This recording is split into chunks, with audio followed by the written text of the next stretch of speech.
When you do more meetings that are more concise, short, sweet, highly focused, you go in and you have these meetings that are so structured, you do not go off the structure. This is the key to having like productive meetings.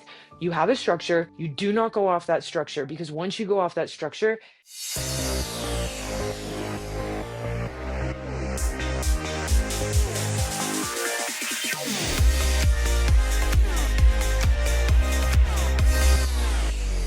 I'm really excited to dive in with you, Carly, today because you understand human behavior so well. And you're coaching people, you're coaching leaders. And that's one of the reasons this podcast exists is to help coach leaders to be better leaders, to help us recognize some of the behaviors that make for the bad boss type of behavior we want to avoid, whether it's in our own work environments or our own selves. I know I'm guilty of having been a bad boss at times, whether I know it or don't realize it. And so we're looking to help bring that self awareness. But before we get into all of that, can you give us a little bit about you and your background and what has brought you into this world? yeah. So thank you for everything. I'm looking forward to diving into this topic. And so I've been in this business for a little bit over 13 years now. So very exciting. And I got into it just based off having my own challenges and struggles, just not understanding what was going on, why I was, frustrated or feeling the way that I was feeling. And I really wanted to get to the other side. So kind of those challenges brought me across the world from Los Angeles all the way to Sydney, Australia. And I plopped down there and decided to spend a year out there. And it was when I met my first coach, and we started focusing on human behavior and understanding values and purpose. And as opposed to addressing things from this is a problem, it was like, well, let's actually find out like why it was there. Why is there and what purpose is it serving for you in your life? And it was amazing because within a few short months, my life really started to transform. And so I just dove into doing this on a regular basis, not just with myself, but also like teach me how to do what you do. This is so fun. I want to teach it.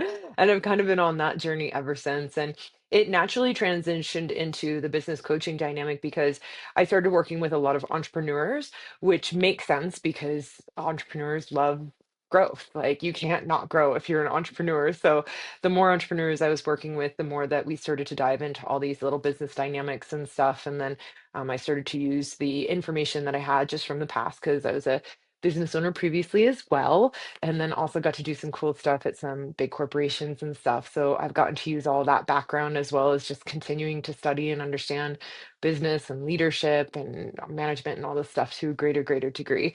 So that's the short end of the story of where it all came from. Sounds like a lot of wonderful things and passions all colliding in a great way to align for your purpose and really just how you can help people be better, whether they are an entrepreneur or whether they're a leader in their space. And so, one of the questions that comes to mind from that is we're talking about diving in, digging deeper. Where do you even begin? I like to Yeah. think of it like layers of an onion, and sometimes the onion is larger than we think, and the layer you have to keep peeling and peeling back. So, is there a structure or a framework or a type of maybe it's a mindset or a philosophy that you start with to approach the deeper work?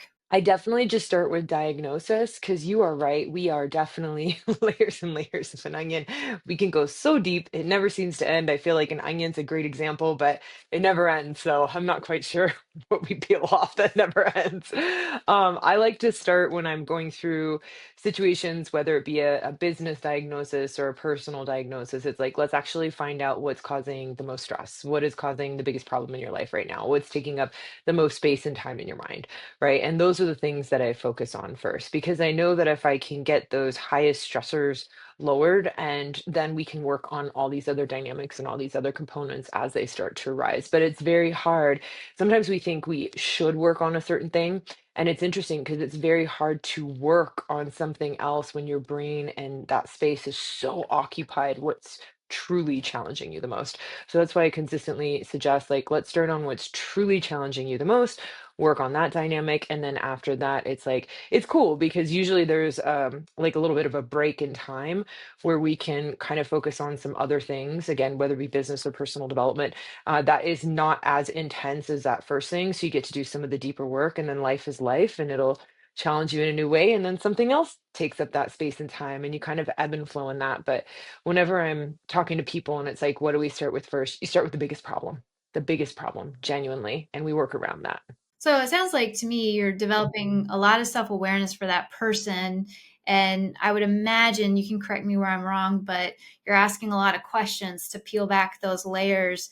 And then are you helping them also come up with ways to manage those kind of situations? Because this is where I feel like we get into the territory of the nebulous work life balance. And I had one guest describe it as more of a blend, right? The idea that we show up in one place, we should show up the same in another. And at the same time, we recognize that whatever is happening over here is going to affect what's happening over here. And you don't know what a person's going through necessarily. So, kind of to your point, I think from what I'm hearing, it's that idea of, we're constantly being affected by whatever is around us or happening internally with us, and it's going to affect our work, or it's going to affect how we show up in relationships along those lines. What is your thought on that? Yeah, and this is cool because this really goes to the individuality of a person. So this is funny, by the way. There are certain events that I go to. I love speaking. I love talking. You talk to my husband, my really good friends, my family. They're like, she just doesn't shut up. You can't shut her up. There are certain events that I've gone to, even with like, extended family members, and they consider me to be an introvert, right? So they think I'm an introvert. So what's the difference? Why am I introverted in one setting, but I'm extroverted in all these other settings? The difference is it's our values. It's the core things of what inspire us the most, right? So if I go to I just remember I was sitting there and they were talking about teapots. And don't get me wrong, someone out there is listening to this and is like, that sounds like the coolest conversation. I love teapots. I collect vintage teapots. And someone out there is going to be vibed out and would be better at that table than I was. I was dying over there. I'm not interested in that. It's not a good or bad thing. It's just that I'm not interested. So what happens when I'm not engaged? I just shut down and I just get quiet. But if someone talks about personal development, if someone talks about business, entrepreneurship, leadership, I'm like, tell me more, tell me more, tell me more. Like, let's talk. And then all of a sudden I'm excited and I'm energized and I can't shut up. And the dialogue, we can go on for hours, days, weeks, months, years, right? And so that's something that becomes quite engaging and inspiring. And it's cool because you can check in with this with yourself. Like, I don't want anyone to have an unrealistic expectation to be the same person in every situation. If there's situations where you're like, I feel bored, I feel exhausted, like you go and you're like, this is draining my energy. I don't know how I'm going to make it through the night. Figure out what the commonalities are on what these actual events or these things that you're doing are, because those aren't things that are inspiring to you.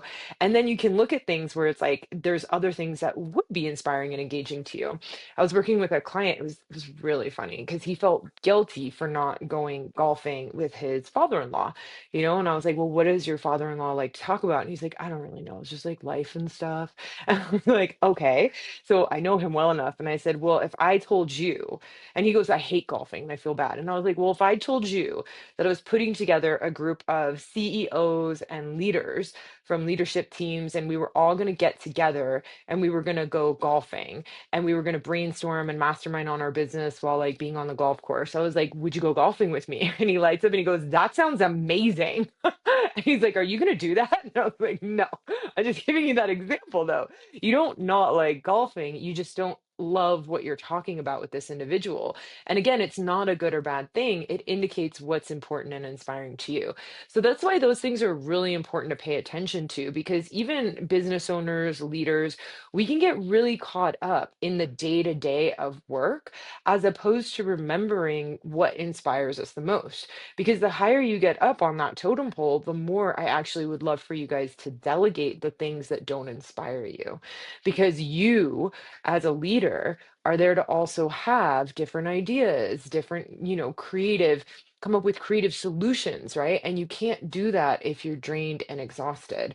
And so if every day you're sitting there and you're focusing on sales, but you love marketing, and then the marketing person is focused on marketing but loves sales, it's like, let's just switch you two up. And I guarantee you guys are going to feel energized and alive, right? And it's like, also, who can you delegate certain tasks to? And I can't tell you how often I see this, Rebecca. Like people move up, but they forget as they move up, they're taking on a different role. And therefore, you don't want to get stuck in the weeds anymore. So find the person who loves doing that thing, either hire them or find them in the company and give them that position. So that frees up your time to do more of the parts of your job within the company that you love, which again, now you're that leader showing us you're energized, you're inspired, you want to come to work, and that's by you leading by example. Because if you show up burnt out and exhausted and complaining every day because you're hating what you're doing, that's what you're teaching your employees to do. So of course you're going to show up and they're going to be like, well, we can do that. That's what we do. We just complain. So really it's a lot of self-awareness to understand yourself, what invigorates you, what makes you the extrovert, basically.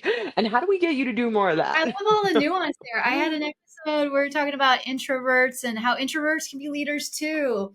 And that episode really unpacked a lot for me coming from theater and also being an introvert and trying to reconcile the two, right? And you've made it even more clarity around that for myself because you're absolutely right. If there's a conversation that I'm engaged in, I love talking about leadership, development. Sometimes I have to tell myself, okay, I need to stop talking. Guest is the most important person here, right? But I say all that to say, yeah, I don't think I've ever heard anyone explain it that way before, and it makes total sense. And I would imagine that's how we as leaders can help understand our teams better because if you're noticing that someone isn't engaged, it might not even necessarily be that it's not necessarily about like introverted, extroverted. It's about the topic, perhaps, or what's happening. And maybe they're not feeling motivated by whatever it is you're gathering about.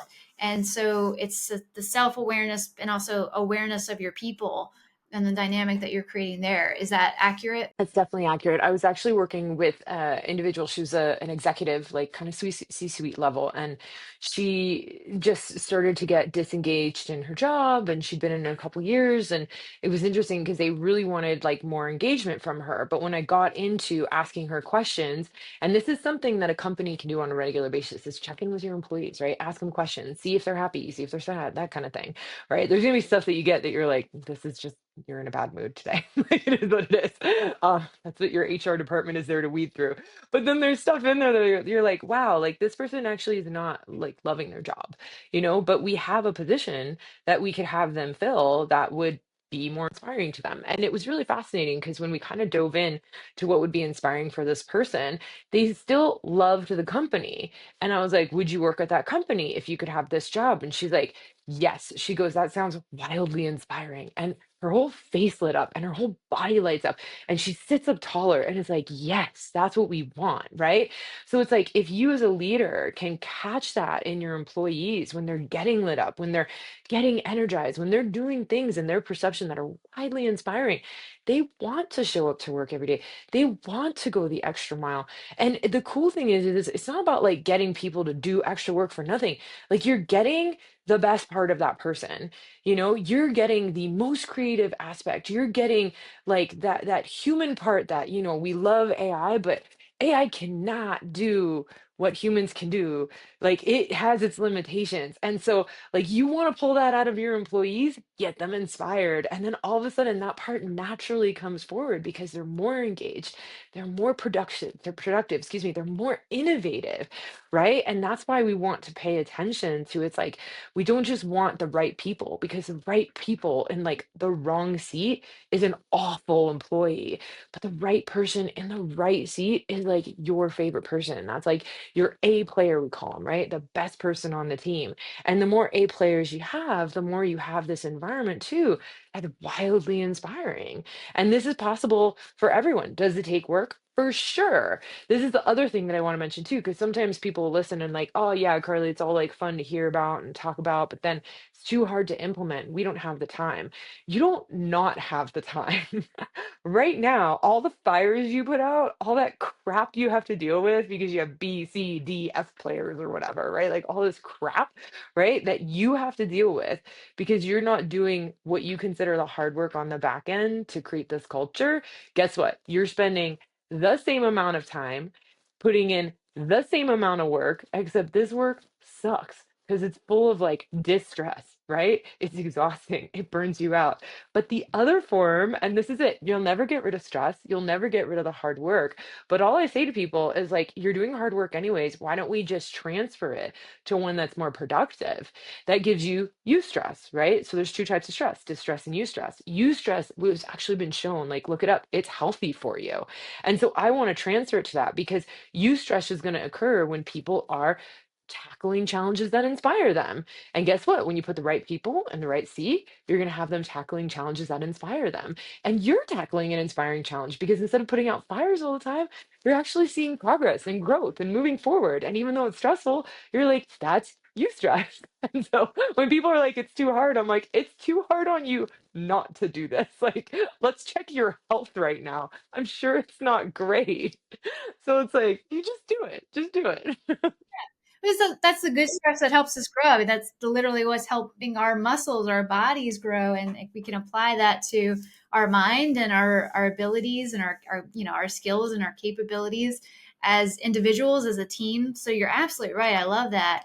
And, when I think about how people approach it, you're right. I've also heard people talk about the time that it takes to develop or to help people move into a role that's more suited to them.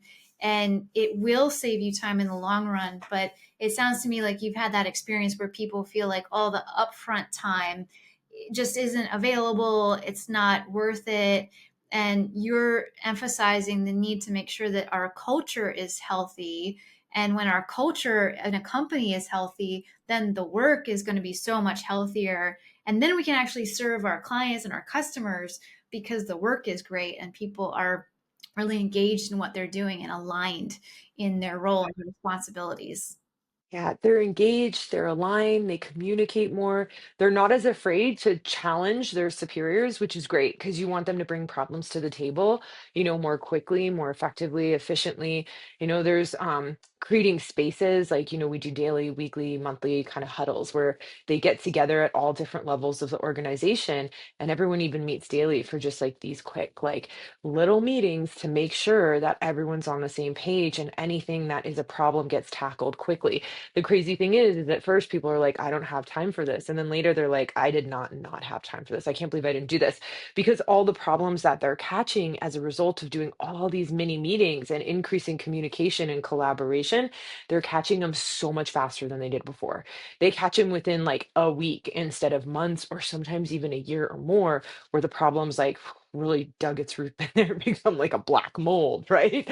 So that's why we say it's like you just don't have time to not put this stuff in place. And do businesses run not doing this? Sure, for sure. But are they the companies that we hear about where everyone loves to work at them and like they're having so much fun and they enjoy it and the culture even is just like changing the world? No, they're not. They're the ones where they struggle holding on to employees that these other companies are stealing your employees away and actually putting them in the right seats, giving them those like that level of attention and organization that they love.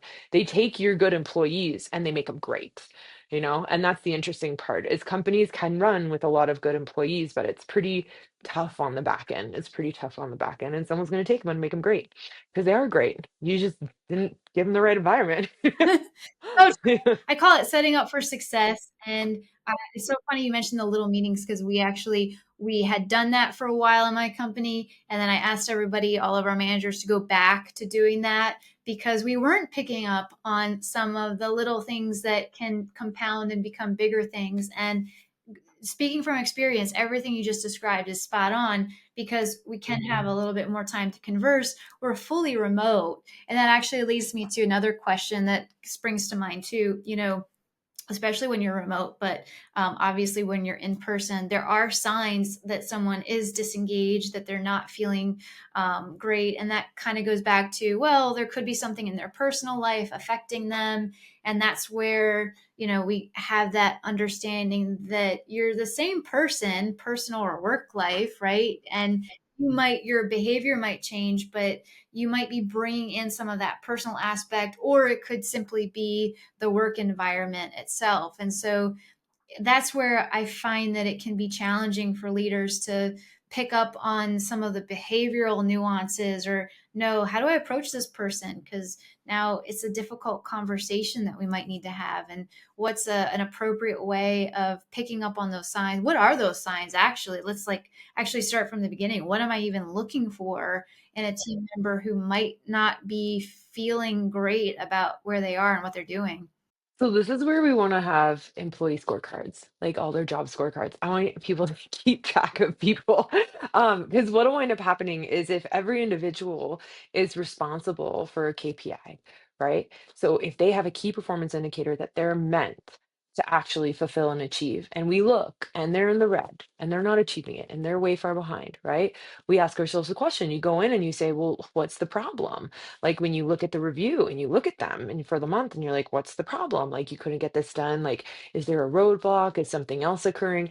And if you're keeping track of this on a regular basis, you'll see whether or not they're performing at the level of their job expectation and sometimes beyond, right? Because sometimes you might see someone and they're like, wow, they were already in the green. Like 2 weeks in and like we expected that to be later, so let's give them a little bit extra. Let's talk to them and see like what their next step is, right? That's someone who you could see is in a great position. They love what they do and they want to keep moving forward and excelling. But if you see someone who's really falling behind, you just want to sit down and ask those questions. Why? The scorecard is great because it brings your awareness that someone's falling behind. The conversation that you have with that employee is a conversation that will bring out the truth, because you're right, maybe they are having a hard time at home, right? And if they are a remote employee, this is something to even consider. Sometimes we're like, oh, remote is better, remote is better.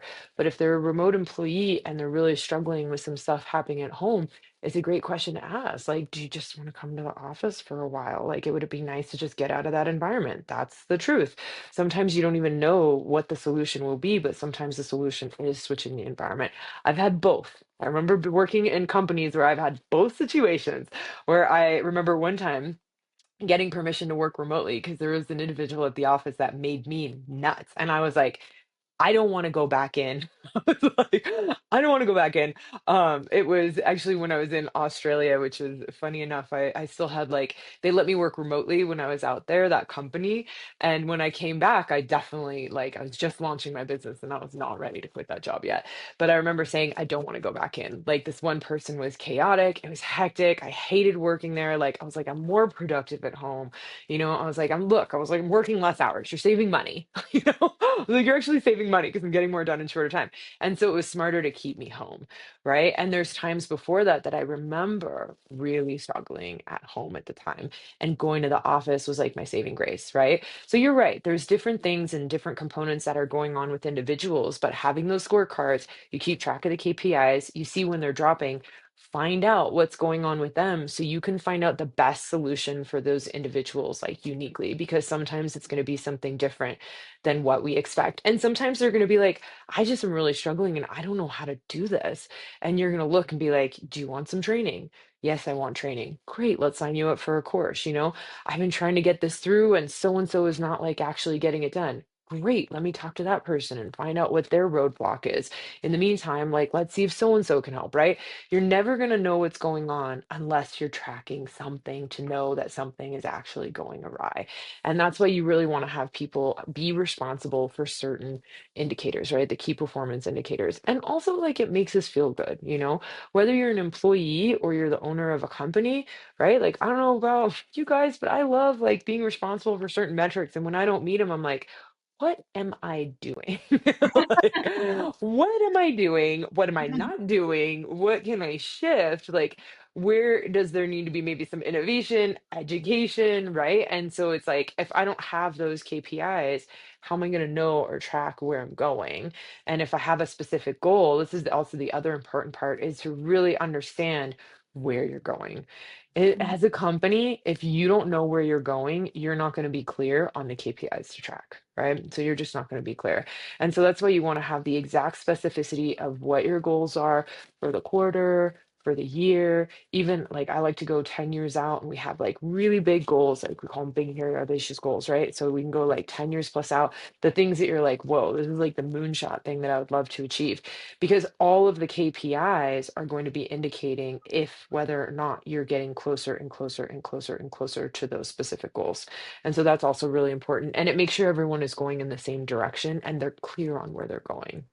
That Mhm. alignment, well, painting the vision and the objectives that starts with leadership, right? And then having that alignment is so key. I love that you bring up the scorecards. Nobody's brought that up yet. So, for the audience, tell us, what does that look like? How often should we be updating that? How often should we be looking at that with our team members too? How often should they be tracking that? Because I could also see where maybe some anxiety could settle in, and it might be, I don't know if it's a catch 22 in that sort of situation, but it might have that kind of adverse effect of like constantly looking at it. And where do you kind of balance that for someone so that they see the progress, or you're having enough frequency and feedback that we're catching it before it becomes a larger issue? This is really fun because so the thing that stresses people out the most sometimes is that people don't want to do it, right? Like they just don't want to do it. And you have people who resist against it. And I say this to, individuals when I first start working with them and their companies is like people are going to quit. Like straight up, they're going to quit. But later you're going to go and you're going to look at the people that quit and you're going to be like, those were the most unengaged people. Because if someone doesn't want you to track their progress, what can we guess? They're going to Totally, get busted. totally. Someone's about to get busted and they're like, I don't want that. Right? Because now you're going to be responsible for something and you don't want to be responsible for something, then why are you in that position? Right? The ones who are nervous but doing it, that's like a really healthy balance because it does make us a little nervous to like be held accountable for KPIs, no matter who you are. Like it's a little nervous. You're like, oh my gosh, can I do it? Can I do it? Can I do it? But then you achieve it and you're like, awesome. And then if you don't achieve it, you're like, what went wrong? And that's, a conversation that you get to think about with yourself, but also with your, superior as well, which is really cool. And, some companies, we like to do these like at least once weekly, which is really nice because if we think about it, when we have our weekly meetings at the beginning of every week, you're going to have an indicator of what KPI you're focused on. Most likely it's going to be the same KPI every time. And you can, the companies that I work with, we actually have it like tracked in such a specific way. Like we'll use software to actually look and see where people are. So that's why I say red, yellow, green, right? Like if they're in the green on the software, whatever software they love to use, or the red, if they're in the red, we know they're not meeting their KPIs. So it's kind of like the job scorecard is prevalent within the meeting, right? And then if they're in the yellow, we know they're getting there, but they're not quite there yet. And then there's also the accountability dates, right? Because sometimes, you might be in the red, but you got like 6 months to go, and that's where we expect you to be, right? Or you might have 1 month out of 6 months to go, and you're in the red, and it's like, dude, what is going on? Where is the gap? So, that's why we want to check in even on that weekly basis. And this just depends on which member of the team you would like to do that. We have the managers, the middle managers, like all these different sort of levels and stuff. And it doesn't have to take that long either. Like these could be 15-minute meetings. When you do more meetings that are more concise, short, sweet, highly focused. You go in and you have these meetings that are so structured. You do not go off the structure. This is the key to having like productive meetings. You have a structure, you do not go off that structure because once you go off that structure, it can be a shit show, right? And that's why even in the meetings, there's individuals who are held accountable to make sure people don't go off like structure and they'll have funny key phrases or stuff and things like that depending on what the culture is, but they'll do funny things and stuff just to like you know get someone back on track. And anything that comes up we call it a parking lot, right? Anything off thing where someone will yell parking lot, right? And then someone is there to actually write it down that they come back to it later. And the more that you have these productive meetings, the more people want to come. Think about you in meetings, right? Like if you're in a meeting and you're doing your employee review or something, and let's say even do it for 5 minutes every week, right? Let's hop in 5 quick minutes and we go through it and we get all the info. If I'm sitting there for an hour in an employee review, that's a nightmare for me. That's exhausting. Why is it taking so long? I have work to do. I'm stressed out. But if it's like 5, 10 minutes, right? And I know I'm going to go in there, I'm going to get the information. I'm going to let my boss know like where I'm off, where I'm on, what I could use help with, where I'm stuck, where it's not working, where it is working, right? And he gives me his review real quick and we go out and we're done. And then we just have stuff to do. Like that's more fun, right? That's way more fun. And this is funny, guys, because I remember, gosh, starting meetings like this was like a dream come true for me. Is when I first got into corporate, like the first super corporate job I had, my first day on the job. This is hysterical, by the way. We're sitting in, I got invited to a meeting with all the like the executives and stuff, right? Because that was buddy buddy with one of the executives. So she's like, I want you to come and I want you to check it out. It was literally my first day on the job. And I'm sitting at the end of the boardroom table, literally nodding off, like sitting on, trying not to nod off. Like, you know, when your eyes are closing and you're desperately trying to like keep them awake and you're like, I feel like I'm sitting like this with my eyes wide open, but they weren't that wide because they just wanted to shut so bad. It was so boring. And I remember them looking over at me and being like, Carly, what are your thoughts? And I was like, and I What did just said you out do? loud, I go, I go, I think Janet brought up some really great points, and I really agree. And yeah, I'd love to like just move forward with some of what she said. And he looks at me and he goes, yeah. I was like, I got in the car, and my boss, as I had known her for like 20 years, I look at her and I go, I cannot go in those meetings again. I was like, did you see me falling asleep? And she laughs and she goes, no. And I was like, did it sound like I knew what I was talking about? And she goes, yes. And I was like, I cannot go Oh, in those meetings anymore. So after that, it was hysterical because this is what most meetings are like, you guys. I have like the best example because this is it, where we're all dozing off.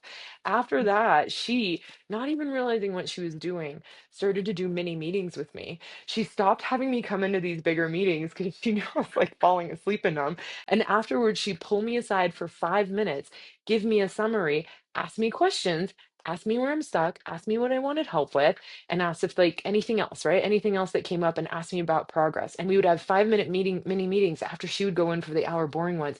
And it was the best. I loved it. I loved it so much. And it was funny because I had no idea, and she had no idea what she was doing, but I had no idea that this was like a thing out in the world, that people were doing this on a regular basis within the whole corporation.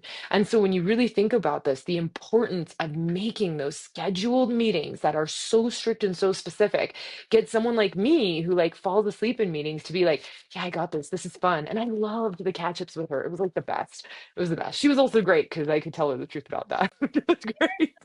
I'm laughing because I've been there. I also like love board meetings too. My team also loves to talk. We love to chit chat. So we're all kind of the one that has to be accountable, even for me. Like, all right, parking lot, or let's table it for now. I do have a hard stop today, but yeah, you're so right. I had I was invited to an hour and a half, and then later a 3 hour meeting at one point, and all of us were kind of like, "Oh my god, how are we going to get through this?" You're like, I got this. A coffee run? Coffee. Someone want to like Uber Eats Starbucks right now? Right? We actually that it didn't end up being a 3 hour meeting, but yeah, no, there's so many ways to still be efficient and effective and engage with your people. And I often feel like when you do have those smaller meetings and you get to see people throughout the week, then you're not rushed. Sometimes you can still feel a little bit rushed, but you're not trying to pack everything into one large meeting. And I'll never forget, I had a boss, really great leader, but also a boss who would remind us that the all of us in this meeting, it's all of our time. And so it might be 30 minutes of a meeting, but it's 30 minutes times the number of people in the meeting too. And so if you got two people in a meeting, that's a whole hour's worth of time. If you got four people, that's 2 hours worth of time that you can't get back. And so you sharing that is just a really good reminder for all of us that we can be really focused and really efficient and really effective in shorter, frequent meetings. Yeah, I'm glad you bring that up. Carly, speaking of meetings, because we're coming to the end of our time, and I hope that you will actually come back and join me again, because I feel like we've only peeled back like maybe even one layer of the onion, and we haven't even scratched the full surface. But being recognizing your time and being cognizant of that, I want to be respectful. So I'll ask one kind of last question, and this is more for advice giving to anyone who's a leader, whether they're leading themselves or they're leading people. What would you want people to know right now that they can do to be a better leader, to be a better manager of people, or just simply managing myself? How do I manage myself better?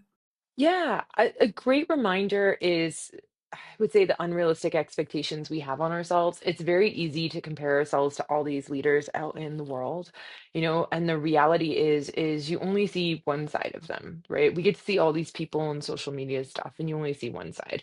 Like you get to see me in the podcast. I like share all the stuff I do in podcasts because I was like, I want you guys to know what real life is like. But you haven't seen me get really pissed off and like I have a stack of books behind me. And one time I threw a book across the room, like, and I was so angry. And so you haven't seen me as like both sides. And to know that leadership is a journey, right? Leadership is a journey. Leadership is ever evolving, ever growing, and you're going to continue to grow at each step of the way. I don't want people to compare themselves to other individuals to such a degree that they paralyze their own leadership of like, I should do this, I should do that, I should do this. Because part of leadership too is that innovation and that creativity where it's like, what would I love to do? Like, what's the leader that I would love to be? What's that person that inspires me, right? And genuinely, it's not often the person when I think about the leader that inspires me, it's not the one that walks around being nice to everyone all the time. It's the one that makes tough decisions, sometimes is really nice, but challenges me. I love the people who challenge me to move forward, even if it makes me uncomfortable. And so it's like, great, how can I embody and embrace all those parts of myself? Because remember, a lot of times when we're seeing these leaders publicly display themselves, they're displaying all this like nice, nice, nice stuff. But the truth is like leadership is also realizing you're going to push people really hard. Some days you're going to be loved and some days you're going to be hated.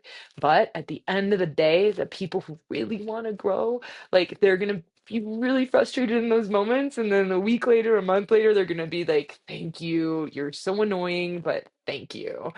So yeah, figure out what that looks like for you so you don't have unrealistic expectations on just trying to be this one side. Carly, such Mhm. wise words. Oh, I'm so glad you shared that. Everything that you shared today was just so wonderful. For our audience that might want to connect with you and potentially even work with you, how can they find you online? Where would you like them to go? Yeah, so definitely they can go to westcoastgrowthadvisors.com and they can contact me there personally or, find me on social media, which is fun. LinkedIn is a great one as well. Yeah, which the links are on there. Okay. We'll have those links down below for everybody. Thank you, Carly, for joining me and all of us at the Bad Bosses Great Leaders podcast. Audience, you are fabulous. Thanks for tuning in. We'll catch you on the next one.